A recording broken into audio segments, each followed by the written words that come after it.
अभी एक भजन होगा और भजन के साथ साथ सभी भाई बहन अपने अपने इष्ट का ध्यान करेंगे।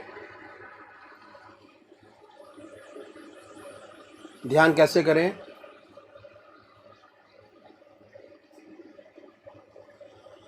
अखिल भारतीय संत मत सत्संग की तरीकत मैं आपके सामने रखता हूं।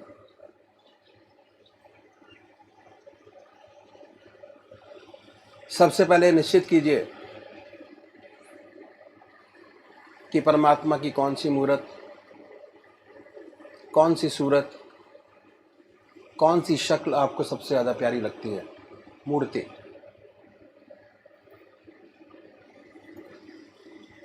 किसी से पूछने की ज़रूरत नहीं, अपनी आत्मा से प्रश्न कीजिए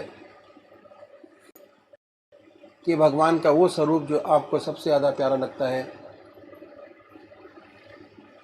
उसको चुनें।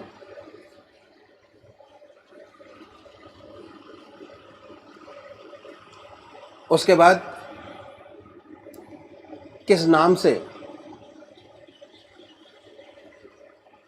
आप उनको याद करेंगे उसको भी चुनें। मंत्र तो क्या हुआ, दो चीज़ आपने चुनी, एक अपना इष्ट देव और एक मंत्र। उसके बाद पूजा के स्थान पर जाइए, जिस स्थान पर बैठे हैं, जिस आसन पर बैठे हैं उसी आसन पर बैठें। बड़े प्यार से धूप बत्ती अगरबत्ती जलाएं, बड़े आराम से बैठिए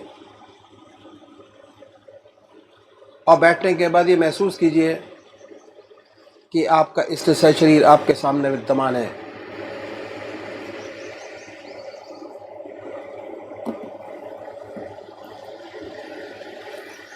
सशरीर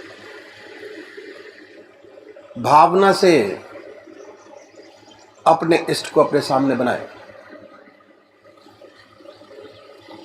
बड़ी बड़ी आंखें हैं, गोल चेहरा है,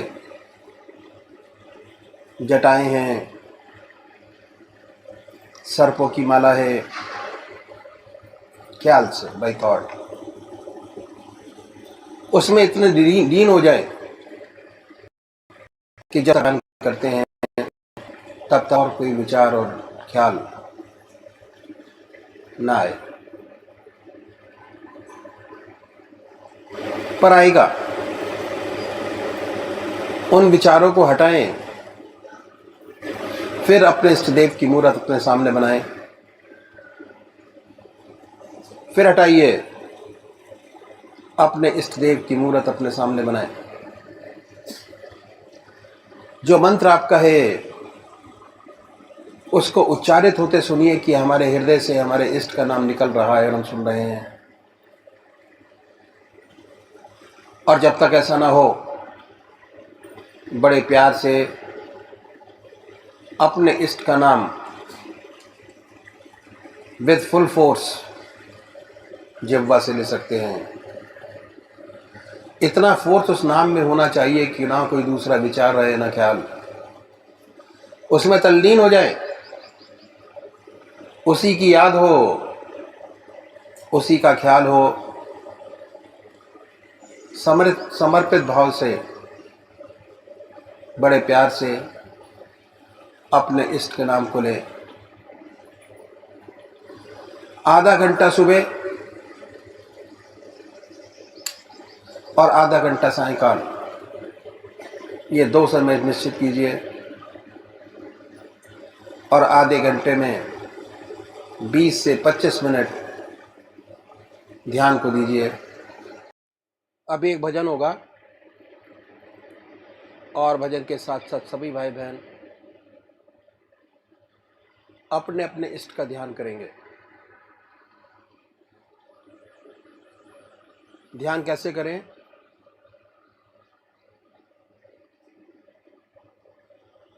अखिल भारतीय संत मत सत्संग की तरीकत मैं आपके सामने रखता हूं।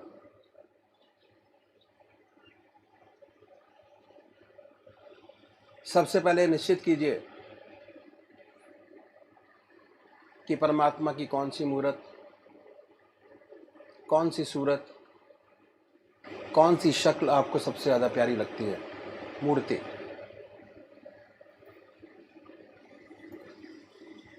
किसी से पूछने की ज़रूरत नहीं, अपनी आत्मा से प्रश्न कीजिए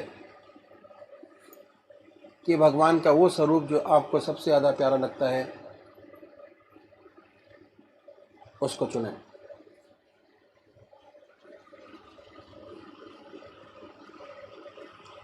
उसके बाद किस नाम से आप उनको याद करेंगे उसको भी चुने। मंत्र तो क्या हुआ, दो चीज आपने चुनी, एक अपना इष्ट देव और एक मंत्र।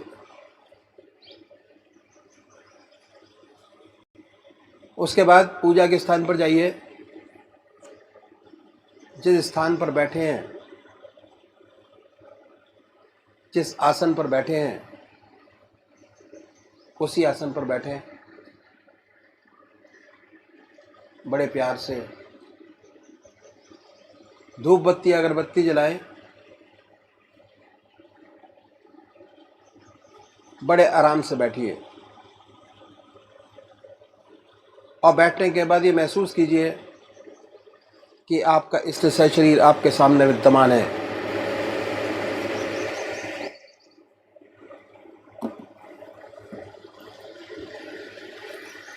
सशरीर भावना से अपने इष्ट को अपने सामने बनाए।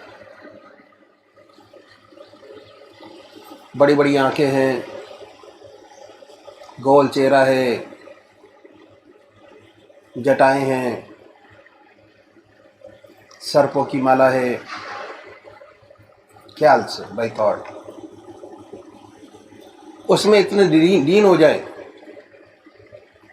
कि जब तक आप ध्यान करते हैं तब तक और कोई विचार और ख्याल ना आए, पर आएगा। उन विचारों को हटाएं, फिर अपने इष्ट देव की मूर्त अपने सामने बनाएं, फिर हटाइए, अपने इष्ट देव की मूर्त अपने सामने बनाएं। जो मंत्र आपका है उसको उच्चारित होते सुनिए कि हमारे हृदय से हमारे इष्ट का नाम निकल रहा है और हम सुन रहे हैं। और जब तक ऐसा ना हो, बड़े प्यार से अपने इष्ट का नाम विद फुल फोर्स जिह्वा से ले सकते हैं। इतना फोर्स उस नाम में होना चाहिए कि ना कोई दूसरा विचार रहे, ना ख्याल, उसमें तल्लीन हो जाए, उसी की याद हो, उसी का ख्याल हो। समर्पित भाव से बड़े प्यार से अपने इष्ट के नाम को ले। आधा घंटा सुबह और आधा घंटा सायंकाल, ये 2 समय निश्चित कीजिए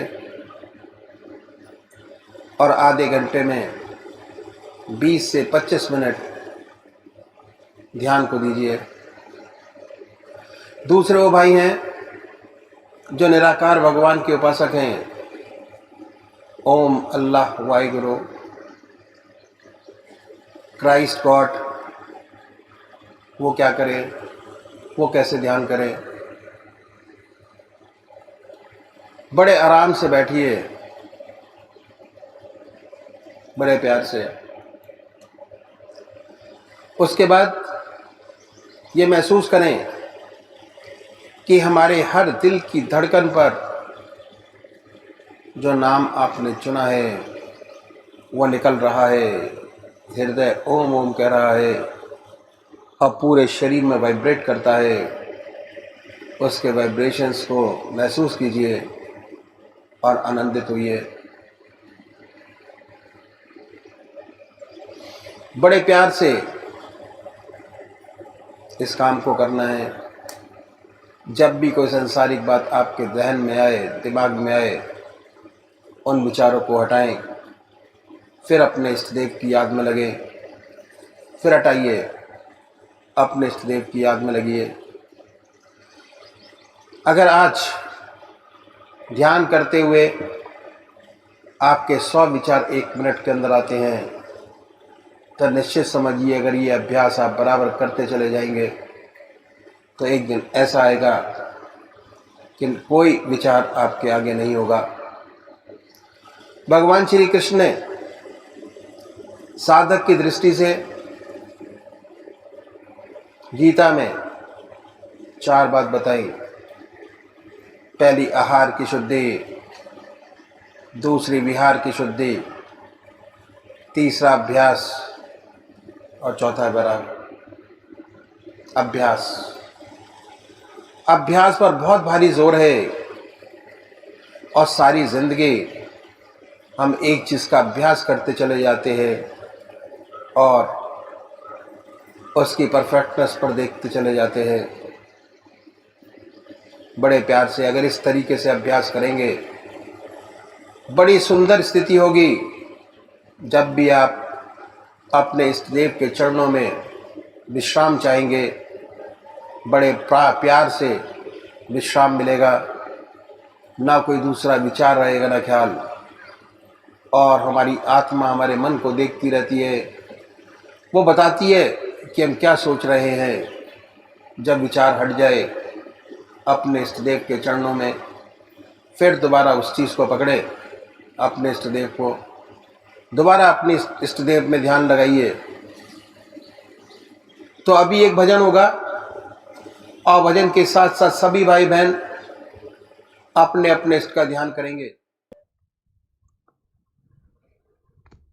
मुझे चैन करार तुम्ही से है, जिंदगी की बहार तुम्ही से है। मुझे चैन करार तुम्ही से है, जिंदगी की बहार तुम्ही से है।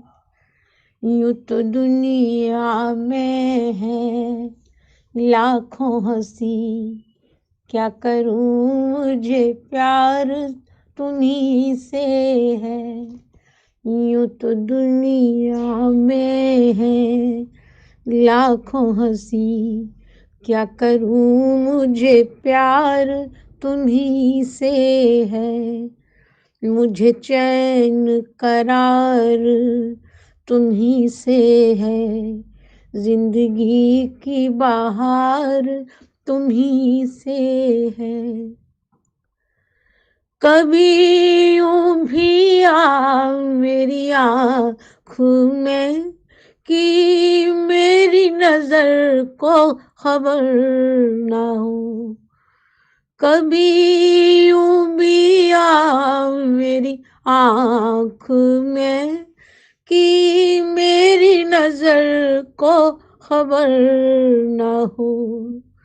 मुझे एक शब्द तो नवाज दे, फिर उसके बाद सहर ना हो।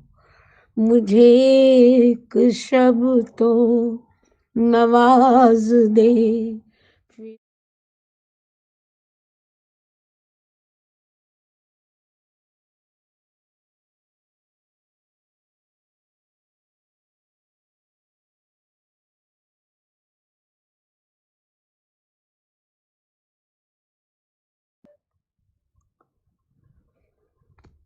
मुझे चैन करार तुम्ही से है, जिंदगी की बहार तुम्ही से है।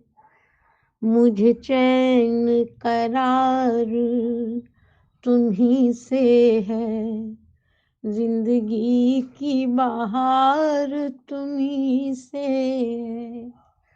यूं तो दुनिया में है लाखों हंसी, क्या करूं मुझे प्यार तुम्ही से है।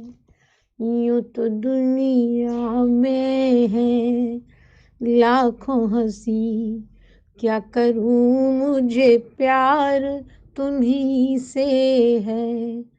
मुझे चैन करार तुम्ही से है, जिंदगी की बहार तुम्ही से है। कभी यूं भी आ मेरी आँखों में कि मेरी नजर को खबर ना हो। कभी यूं भी आ मेरी आँख में कि मेरी नजर को खबर ना हो। मुझे एक शब्द तो नवाज दे, फिर उसके बाद सहर ना हो। मुझे एक शब्द तो नवाज दे, फिर उसके बाद सहर ना हो।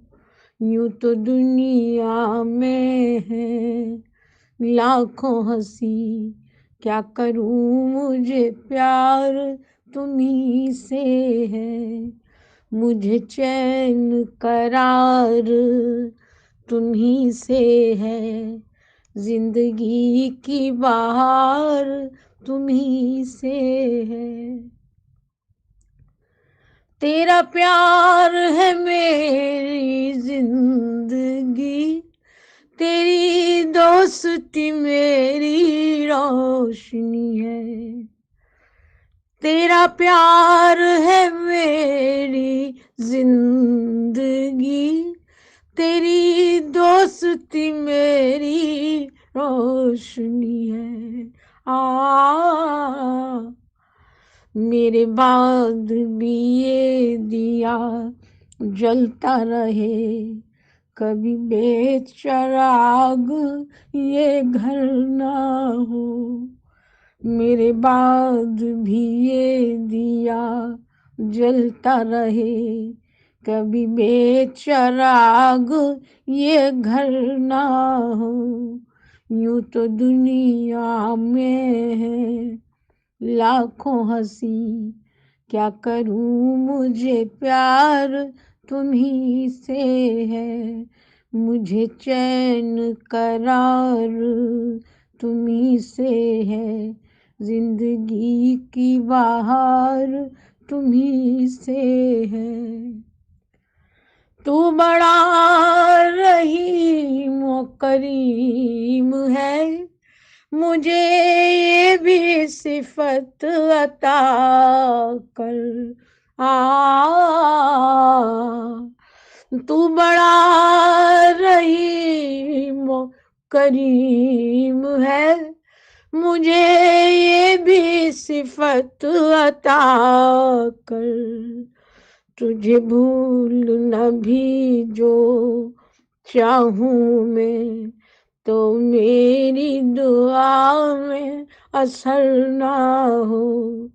तुझे भूल न भी जो चाहूं मैं, तो मेरी दुआ में असर ना हो। यूं तो दुनिया में है लाखों हंसी, क्या करूं मुझे प्यार तुम्ही से है। मुझे चैन करार तुम्ही से है, जिंदगी की बहार तुम्ही से है। कभी दिन की धूप में झूम कर, कभी शव के तारों को चूम कर। कभी दिन की धूप में झूम कर, कभी शव के तारों को चूम कर। मेरे साथ साथ चलते चलो, कभी खत्म ये अपना सफर ना हो। मेरे साथ साथ चलते चलो, कभी खत्म ये अपना सफर ना हो। यूं तो दुनिया में है लाखों हंसी, क्या करूं मुझे प्यार तुम्ही से है। मुझे चैन करार तुम्ही से है, जिंदगी की बहार तुम्ही से है। मुझे चैन करार तुम्ही से है, जिंदगी की बहार तुम्ही से है। यूं तो दुनिया में है लाखों हंसी, क्या करूं मुझे प्यार तुम्ही से है। क्या करूं मुझे प्यार तुम्ही से है। क्या करूं मुझे प्यार तुम्ही से है।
नहीं,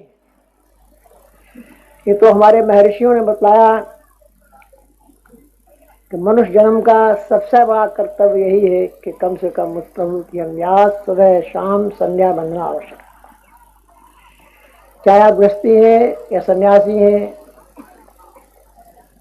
हर व्यक्ति का, प्राणी मात्र का कम से कम ये फर्ज है, आधा घंटा प्रातःकाल, आधा घंटा सायकाल पूजन अवश्य करें। पूजन, ध्यान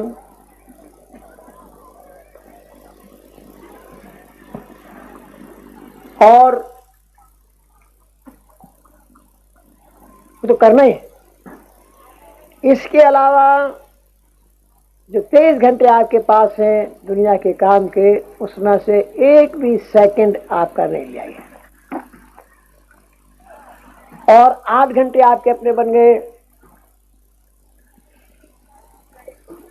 इसके बाद इस सेवक ने 2 अभ्यास के ऊपर जोर दिया। हर मनुष्य भोजन करता है,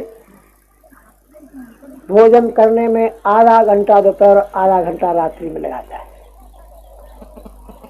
ये समय हर एक के पास खाली है, कोई दूसरा काम नहीं किया जाता है।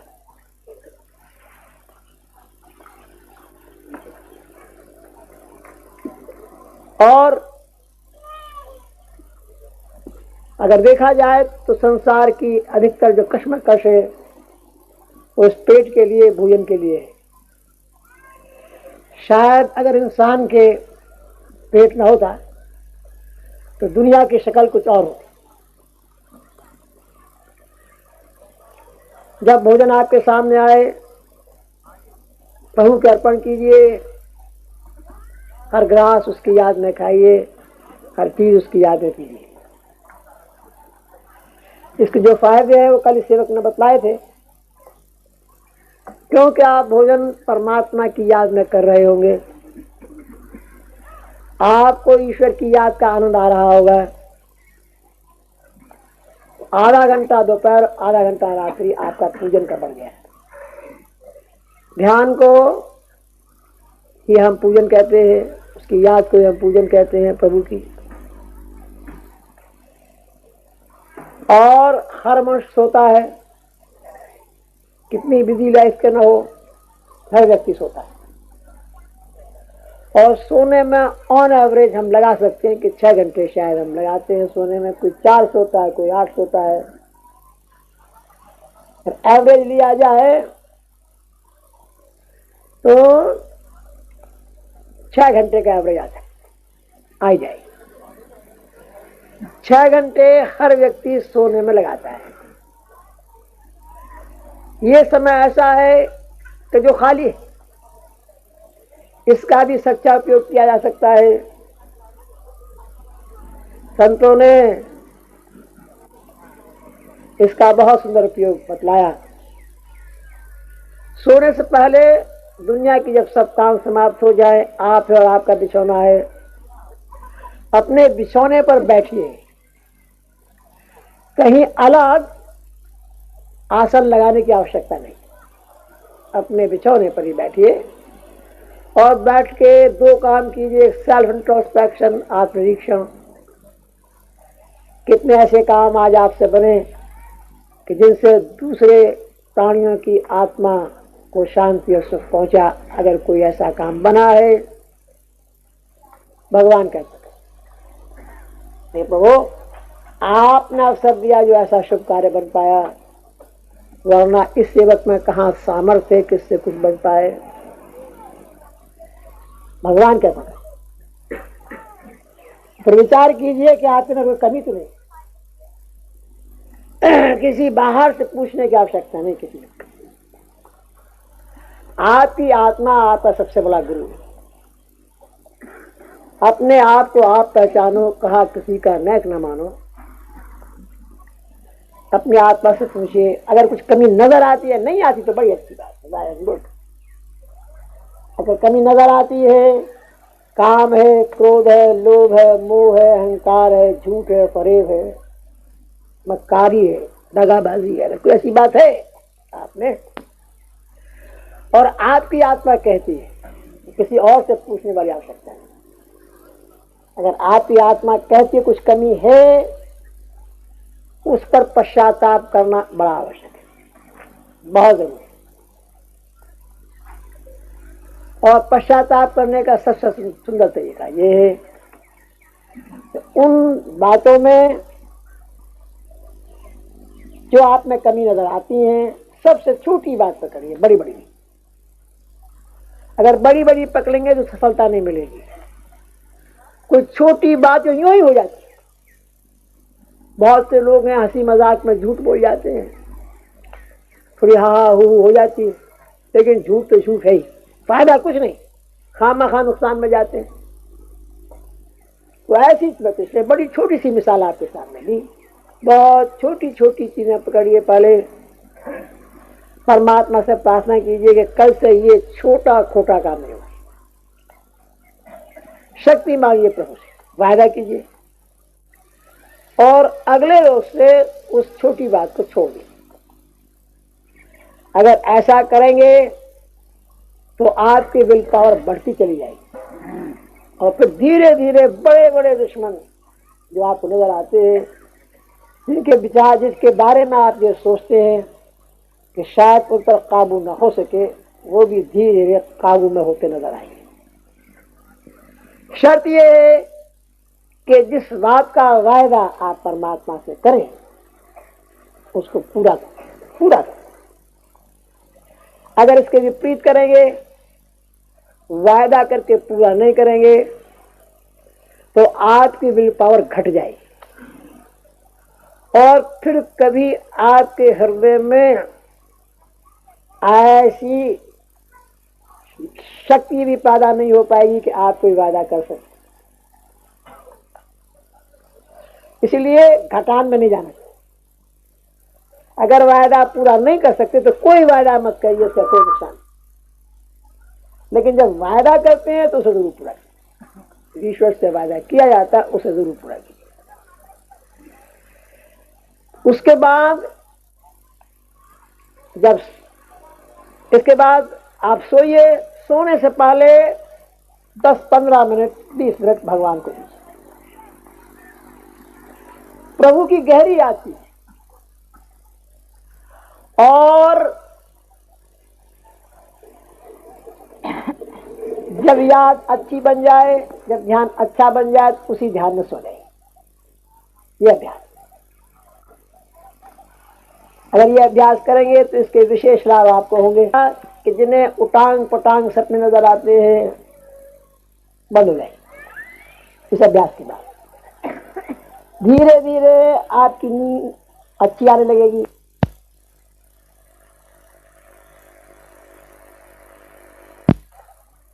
फिर ये अभ्यास और बढ़ेगा, फिर आपके स्वप्न बदल जाए, सुंदर सुंदर सपना आने। स्वप्न में आप देखेंगे गंगा जी का स्नान, अपने इष्ट देव के दर्शन, मंदिर के दर्शन।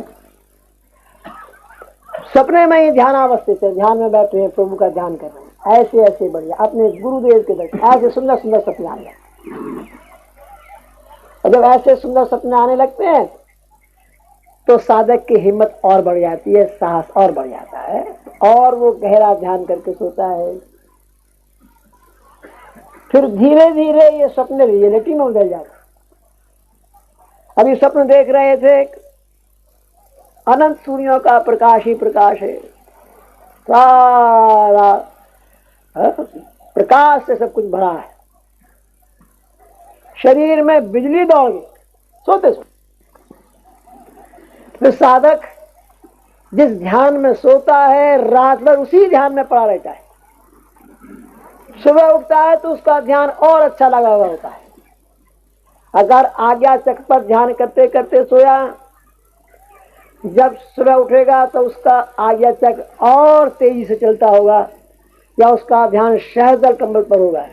आत्मा ये कहेगी कि रात भर पूजा होती रही और शरीर सुस्ता गया।